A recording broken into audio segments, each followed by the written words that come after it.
के संघ संचालन करने वाले संघ संचालक सरदार यश भारद्वाज सर जी को हम लोग स्वागत करेंगे। इन महान हस्ती को बहुत बहुत साधुवाद है।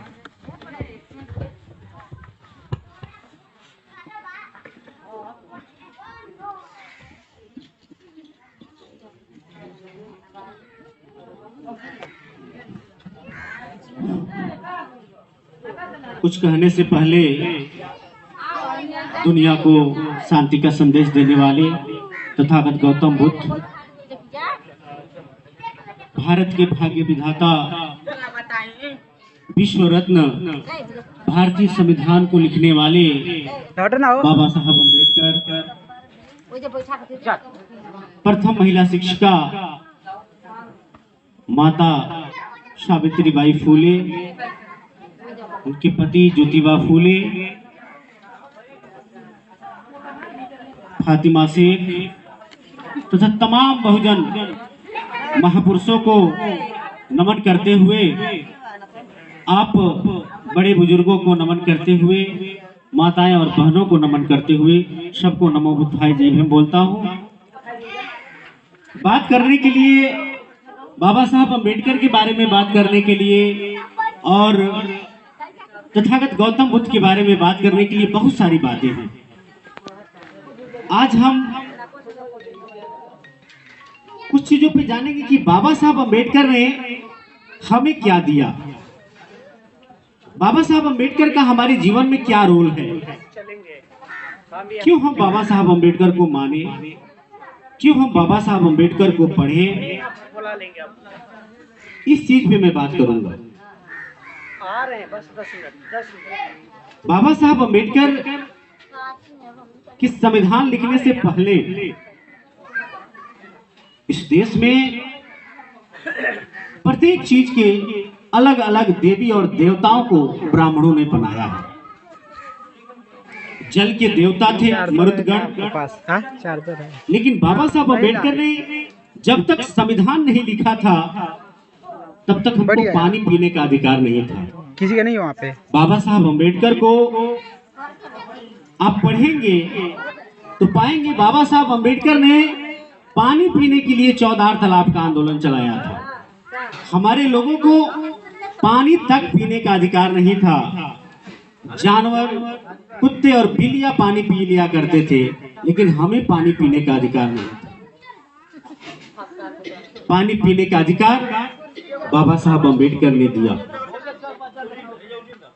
बाबा साहब अम्बेडकर के संविधान को लिखने से पहले लक्ष्मी की एक देवी हैं, वो थी, लेकिन हमारे पास धन संपत्ति नहीं था।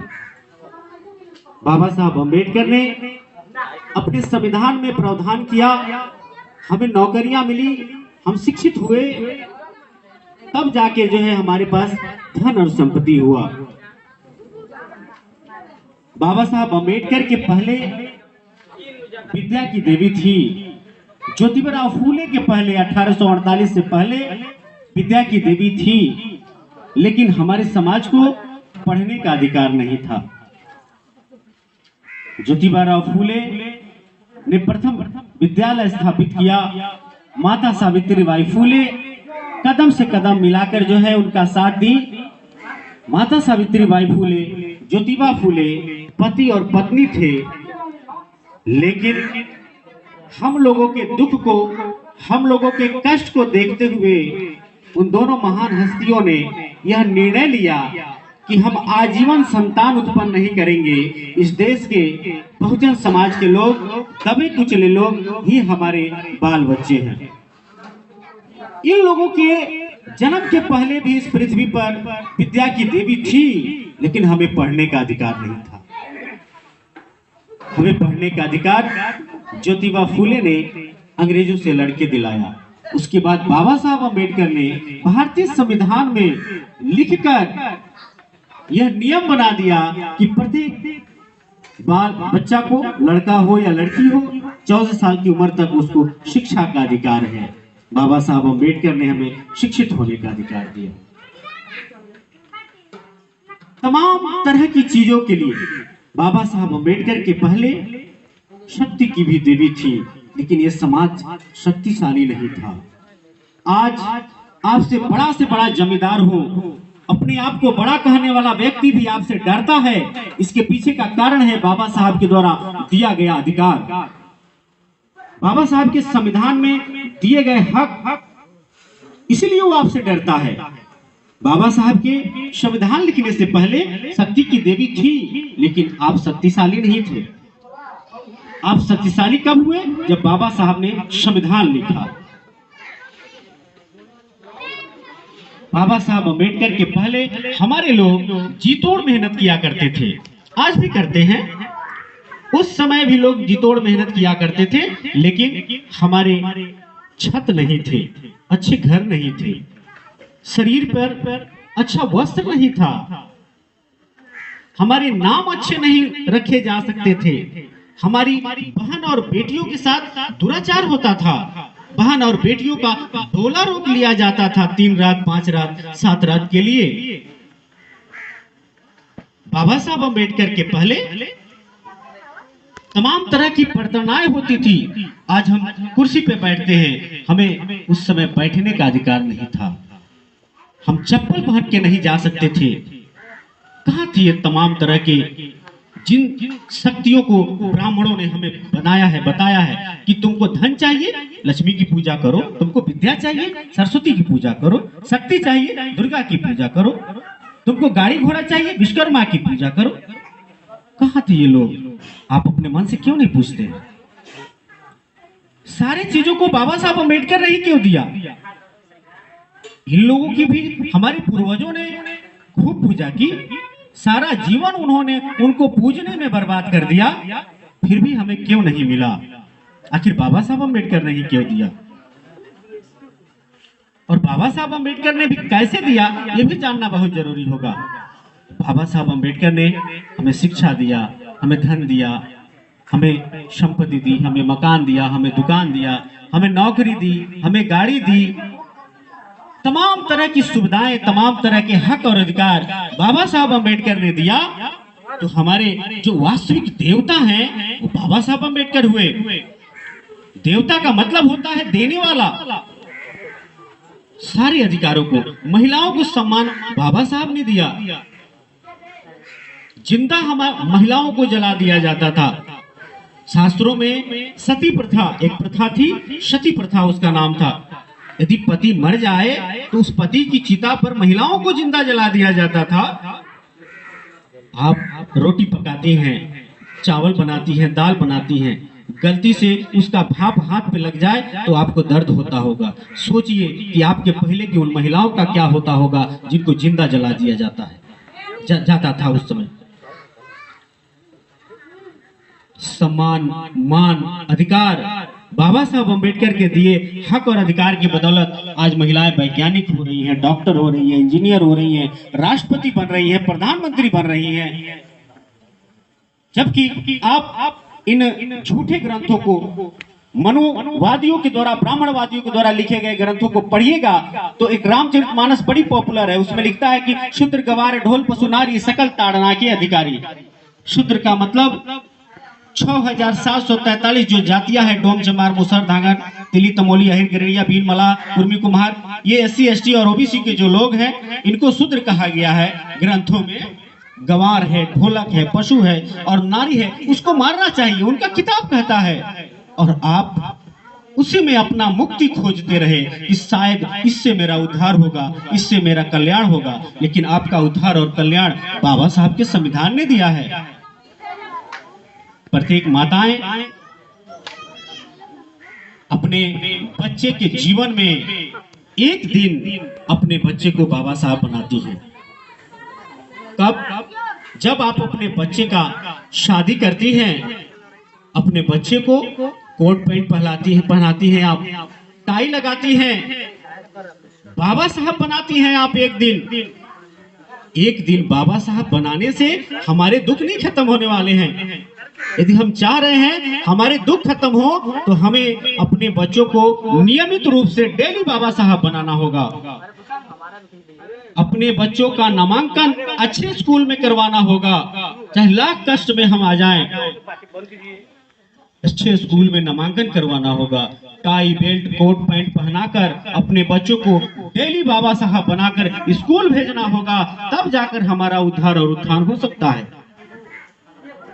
बाबा साहब अंबेडकर ने 5000 साल की गुलामी से मुक्ति हमें शिक्षा के बदौलत दिया, हथियार और तलवार के बदौलत नहीं दिया।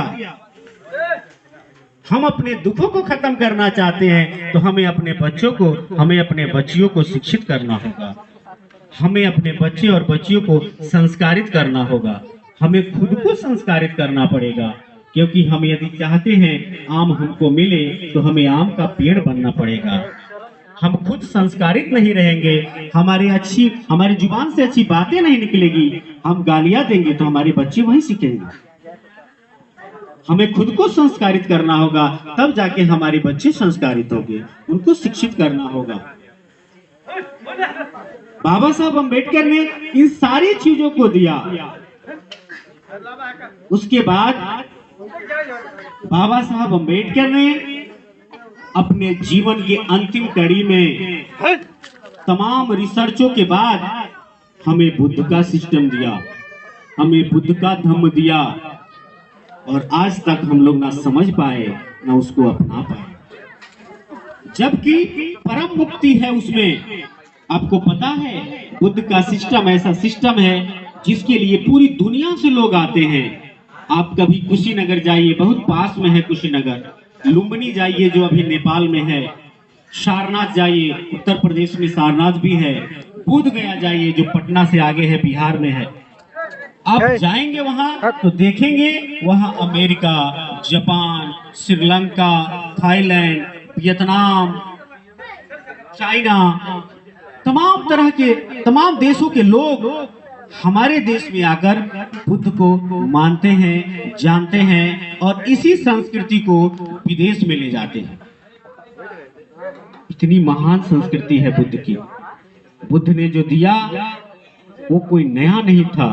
बुद्ध ने भारत का ओरिजिनल सिस्टम दिया, भारत का मूल सिस्टम दिया। जिस समय हम लोग राजा महाराजा थे, हमारे पूर्वज राजा महाराजा थे, हमारे लोग संस्कारित थे, हमारे लोग जो है सील का पालन करते थे, हम एक दूसरे की संपत्ति को ढेला स्वरूप समझते थे, हम कभी झूठ नहीं बोलते थे।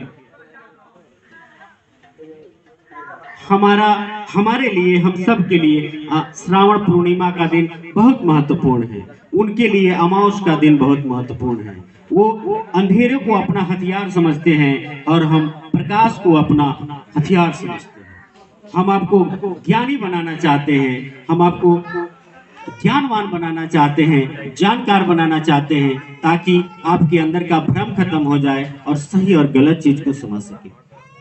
तमाम देशों से लोग हमारे देश में आकर बुद्ध को नमन करते हैं, बुद्ध के सिस्टम को अपनाते हैं। इसी सिस्टम को बाबा साहब ने दिया। वो देश जो बुद्ध के सिस्टम को अपनाते हैं वो धन में आगे हैं, धन में आगे हैं। आज जापान के बारे में आप जानिएगा, जापान हमसे 50 साल आगे जी रहा है। 50 साल बाद हमारा देश जहां पहुंचेगा, जापान के लोग आज जी रहे हैं। हमको बगहा से दिल्ली जाना है, हम लोग एक्सप्रेस ट्रेन भी पकड़ेंगे तो कम से कम 12 घंटा का समय लगेगा, लेकिन जापान का जो बुलेट ट्रेन है बगहा से दिल्ली जाने में आधा घंटा काफी है। टेक्नोलॉजी में बहुत आगे हैं, धन संपत्ति में बहुत आगे हैं। इतने आगे हैं वे लोग, किसके बदौलत? बुद्ध के बदौलत। वहां के संविधान में पहला वर्ड ही लिखा हुआ है, बुद्धम शरणम गच्छामि। मैं बुद्ध की शरण में जाता हूं। वहां के लोग उम्र में भी आगे हैं। हम लोग देखते हैं अपने यहाँ लोग 70 साल, 60 साल, 80 साल तक इस दुनिया को छोड़ के चले जाते हैं, और मनुवादियों के द्वारा प्रचारित किया जाता है कि कलयुग है, और कलयुग में कहाँ लोग ज्यादा दिनों तक जीने वाला है।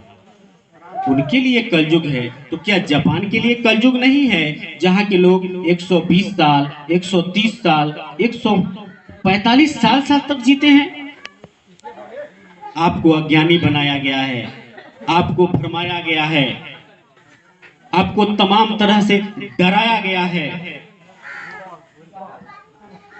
उनके सिस्टम में हम अच्छा मकान बना लें, संस्कारित हैं, अच्छे अच्छे कपड़े पहन लें, फिर भी हमको लोग कहेगा कि ये नीच है, ये अछूत है। जबकि ये सूर्य किसी से कोई भेदभाव नहीं करता है, वर्षा होती है तो कोई भेदभाव नहीं करती है, प्रकृति किसी से कोई भेदभाव नहीं करती है। प्रकृति कभी नहीं देखती है, वर्षा होते हुए कभी नहीं देखता है कि यह शूद्र की जमीन है कि ब्राह्मण की जमीन है कि क्षत्रिय की जमीन है। सब पे एक समान वर्षा होती है, सब पे एक समान धूप लगता है, सबको एक समान हवा लगती है। फिर उनका जो सिस्टम ऊंचता और नीचता का है, ये हमको गुलाम बनाने के लिए है, हमको हमारे धरोहर से अलग करने के लिए है। इसीलिए बिना सोचे समझे हमें उसे त्याग देना चाहिए। हमें अपने पूर्वजों की बात माननी चाहिए। जैसे हम लोग कहते हैं कि हमारे पूर्वज ऐसा मानते हुए आए हैं, हम क्यों छोड़े। सवाल खड़ा होता है कि किस प्रकार के पूर्वजों की बात माननी चाहिए। क्या वैसे लोग जिनका शिक्षा से कोई वास्ता नहीं रहा? क्या वैसे लोग जो किसी तरह अपना जीवन जी लिए? हमें अपने पूर्वजों की बात माननी चाहिए, लेकिन वैसे पूर्वज की बात माननी चाहिए जो पढ़े लिखे हैं, जो प्रकांड थे, जो रिसर्च किया अपने समाज पर। बाबा साहब अम्बेडकर ने अपने इतिहास पे रिसर्च किया, ज्योतिबा राव फूले ने अपने इतिहास पे रिसर्च किया, लड़ई सिंह यादव ने अपने इतिहास पे रिसर्च किया, अपने धरोहर को खोजा, अपने संपदा को खोजा, और उन्होंने जो है अंततः हमें बुद्ध का सिस्टम दिया। उसको मानना चाहिए। हमारे लोगों ने तो अज्ञानता में चमड़ा छीला है, मजबूरी में चमड़ा छीला है, गंदा गलीज में अपना जीवन यापन किया है। तो क्या हम उसी को करें? नहीं, आपको अपने आप को बदलने की जरूरत है। हमें बुद्ध के सिस्टम को अपनाने की जरूरत है, हमें संस्कारित करने की जरूरत है। हम खुद गंदा रहेंगे तो कोई हमको पूछेगा? कोई नहीं पूछेगा। बुद्ध का सिस्टम मानवता का सिस्टम है। बुद्ध के सिस्टम में, बुद्ध के धम्म में कोई ऊंच नीच नहीं है, कोई छुआछूत नहीं है, कोई जातियां नहीं है। मानवतावादी सिस्टम है, विज्ञानवादी सिस्टम है, जहां कोई कर्म कांड नहीं है। सिर्फ आपको बताया गया है कि आप गलत काम ना करें, विज्ञान के अनुसार अपना जीवन जिए। तमाम तरह के चमत्कारिक देवताओं को बताया गया अपने देश में, ईश्वरों को बताया गया। आपसे सवाल पूछता हूँ, कोरोना में कहां सब चले गए?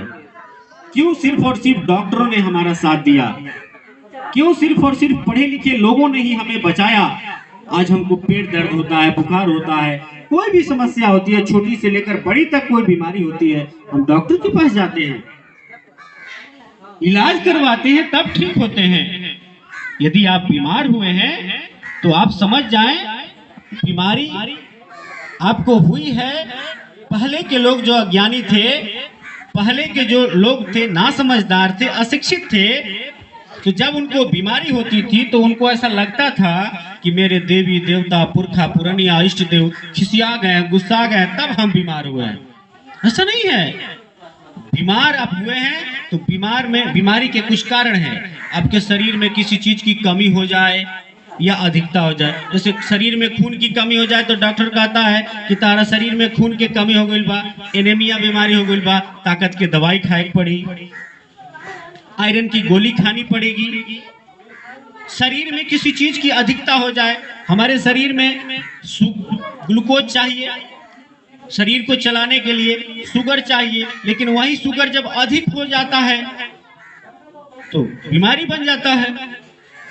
हमारे शरीर में खून चाहिए, आयरन की मात्रा चाहिए, वही आयरन अधिक हो जाता है तो उसको कहता है डॉक्टर सिरोसिस बीमारी आपको हो गया है। तो किसी चीज की कमी या अधिकता से बीमारी होती है। और तीसरा कारण होता है बाहरी बैक्टीरिया का आक्रमण। जैसे किसी को मलेरिया हो जाता है या किसी को देख रहे हैं कोरोना हो जा रहा है, कोरोना वायरस बाहर से हमारे शरीर में आ जा रहा है तो हमें बीमार कर रहा है। बिना भ्रम में पड़े डॉक्टर को दिखाकर सही समय पर इलाज कराकर हम बीमारी से मुक्त हो सकते हैं। उसमें किसी देवी देवता इष्ट देव पुरनिया पुरखा का कोई रोल नहीं है। आप कभी भी भ्रमित ना हो, आप इलाज कराएं और ठीक हो जाएंगे। इन चीजों को समझना पड़ेगा। बुद्ध तथागत गौतम बुद्ध के सिस्टम को बाबा साहब क्यों अपनाने के लिए बोले, या तथागत गौतम बुद्ध के सिस्टम को हम लोग क्यों अपनाने के लिए बोलते हैं? इसके पीछे कारण है। हम लोग उस सिस्टम को पढ़े हैं, पढ़ते हैं। इसके पीछे कारण है कि वो बात बात में विज्ञान को प्रदान करता है। बुद्ध का सिस्टम मध्यम मार्ग का सिस्टम है। बुद्ध कहते हैं कि ना अति जरूरी है ना अल्प जरूरी है। आपके शरीर में जैसे मैंने कहा, ज्यादा शुगर हो जाएगा तब भी दिक्कत है, कम हो जाएगा तब भी दिक्कत है। ज्यादा खून होगा तब भी दिक्कत है, कम होगा तब भी दिक्कत है। बुद्ध का मार्ग, मध्यम मार्ग यही कहता है कि आपको निरोग रहना है, स्वस्थ रहना है, लंबा जीवन जीना है, तो मध्यम मार्गी बनिए। मध्यम मार्गी बनिए, ना अति ना अल्प, तो आप स्वस्थ जीवन जिएंगे और लंबा जीवन जिएंगे, 100 साल से अधिक का जीवन जिएंगे। इस तरह का गारंटी बुद्ध देते हैं। संस्कारित रहेंगे तो धन संपत्ति संपदा होगा। बाबा साहब के अधिकार का प्रयोग करेंगे, आपके दुख खत्म होंगे। तो हम लोग के देवता सब कुछ देने वाले बाबा साहब हैं। बाबा साहब ने बुद्ध का सिस्टम दिया है, तो हम माताओं और बहनों को, भाइयों और मित्रों को, गार्जियन को जो है बुद्ध का सिस्टम, बाबा साहब के द्वारा दिया गया यह सिस्टम बिना सोचे बिना समझे अपनाना पड़ेगा। क्योंकि जो बाबा साहब अपने जीवन को कुर्बान कर दिए हमारे लिए, वो कभी हमारे लिए गलत नहीं कर सकते हैं, वो कभी हमारा बुरा नहीं सोच सकते हैं। इसलिए हमें बुद्ध के सिस्टम को अपनाना होगा, बुद्ध के सिस्टम के तहत अपना सारे कार्यक्रम को करना होगा, और हर एक को गंदा व्यवहार, गंदा पेशा, गंदा रहन सहन छोड़ना होगा, सफाई अपनानी पड़ेगी, और साथ ही अपने बच्चों को शिक्षित करना पड़ेगा। एक ही कपड़ा है, 2 ही कपड़ा है, बच्चों का साफ सुथरा करके पहनाना पड़ेगा, अच्छा ड्रेस में रखना पड़ेगा। आपका धन तो वही है, आपकी संपत्ति तो वही है। इस प्रकृति का नियम है, जो आया है उसको जाना है। अब ये निर्भर करता है कि आप अपने बच्चों को क्या दे पा रहे हैं, कितना समझ पा रहे हैं, कितना अच्छा दे पा रहे हैं। तो बहुत सारी बातें हैं बाबा साहब की,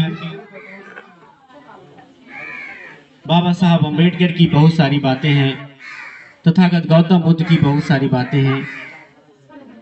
वो कहने में जो है कई दिन कई रात लग जाएंगे, लेकिन इतना ही ध्यान रखिए, आपको शिक्षा, आपको पैसा, आपको धन, आपको संपत्ति, आपको सम्मान, आपको शक्ति बाबा साहब से मिला हुआ है। तो बाबा साहब को माने, बाबा साहब को जाने, बाबा साहब को पढ़े, और किसी चमत्कार के फेर में ना पड़े कि हम इनको पूजेंगे तो हमको मिलेगा। हमने कहा ना कि शक्ति की देवी पहले भी थी, लेकिन क्या महिलाओं के साथ का अत्याचार खत्म हुआ, या कोई ऐसा प्रकट हुई कि तुम महिला को क्यों जिंदा जलाते हो, मैं भी तो महिला हूं।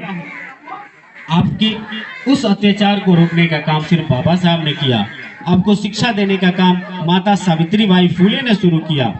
तो भ्रम में ना रहें, अशिक्षा में ना रहें, बाबा साहब को जाने, तथागत गौतम बुद्ध को जाने, हमारे पूर्वजों को जाने। हम लोग छोटे लोग नहीं हैं, हम लोग के पूर्वज राजा महाराजा हुए हैं, हमारे बीच के ही पूर्वज बाबा साहब अम्बेडकर हुए। तमाम तरह के लोग थे इस देश में, लेकिन बाबा साहब अम्बेडकर अपने शिक्षा के बदौलत इतनी विद्वता को प्राप्त किए थे कि भारत में कोई नहीं थे, पूरी दुनिया के विद्वानों में बाबा साहब का नाम था। और बाबा साहब अम्बेडकर ने संविधान लिखकर हमारे लाज को बचाने का काम किया है। तो हम महापुरुषों की संतान हैं। संतों में शिरोमणि रविदास हुए, उनके आगे सारे संत फेल कर गए। उनकी सत्यता और उनकी ज्ञान और तार्किकता की बातें ही सबको पीछे छोड़ दी। तो हम उस तरह के संतान हैं। इसीलिए और हम लोग जिस सिस्टम को अपनाते हैं वो भारत का मूल सिस्टम है। भारत का संविधान हमारा ग्रंथ है। बाबा साहब का दिया हुआ हर एक वचन हमारे लिए जो है प्रतिबद्ध है। इसीलिए हम लोग बाबा साहब और बुद्ध को माने जाने। आप सभी लोगों ने सुना, इसके लिए आप सभी लोगों को बहुत बहुत साधुवाद। पुनः नमो बुद्धाय। जय भीम, जय भारत, जय भारतीय संविधान। बहुत बहुत साधुवाद हमारे सदैव यश भारतवासी सर को। कहा गया है दुनिया में इस तरह कोई विद्वान नहीं हुआ, ईमानदार तो हुए लेकिन ईमान नहीं हुआ। दुनिया में इस तरह के कोई विद्वान नहीं हुआ, ईमानदार तो हुए लेकिन ईमान न हुआ। वैसे तो मसीहा हुआ है हिंद में बहुत।